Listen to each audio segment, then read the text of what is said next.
এই দেখুন এই সেই হযরত লূত আলাইহিস সালামের স্ত্রী দেখুন এখনো একদম পাহাড়ের সাইডে দেখুন কিনারায় কিভাবে দাঁড়িয়ে আছে দেখুন আল্লাহর গজব কতটা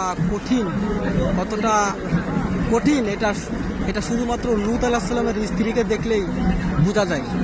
দেখুন এখন ওই অবস্থায় আছে, চাইলে ঝড় বাতাস কোনো কিছুতে এটা ভাঙে নাই। দেখুন একদম পাহাড়ের পাহাড়টা ঘেঁষে একদম তার নিচেই রাস্তা, কিন্তু এখনকার রাস্তা হয়েছে, কিন্তু ওই সময় রাস্তা ছিল না। দেখুন তার পাশে দেখুন ওগুলো দেখুন মাটির মূর্তি হয়ে গেছে। দেখুন এই দেখুন এখানে পুরুষের সহকামী চলতো, কিন্তু আল্লাহ তাআলা হিদায়াতের জন্য নূহ আলাইহিস সালামকে এখানে প্রেরণ করেছিলেন, কিন্তু তার কথা কেউ কর্ণপাত না করায় তার স্ত্রীও কাফেরদের পক্ষে ছিল।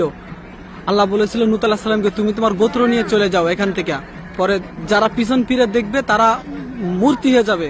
কিন্তু লূত আলাইহিস সালাম সেই স্ত্রী পিছন ফিরে চাওয়ায় সে আজও এই অবস্থায় মূর্তি হয়ে দাঁড়িয়ে আছে।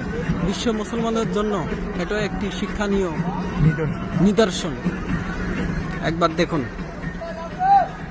এবং এই পাশেই রয়েছে সেই মৃত সাগর, এই যে সাগর, এই সাগর যে মানুষ কেউ নামলেই বেঁচে থাকে আর কেউ ডুবে না। এটা পুরাই একটা আল্লাহর ওই সময় গজব নাজিল হয়েছিল, পুরা এই জায়গাটা পুরা উল্টাই দিছিল।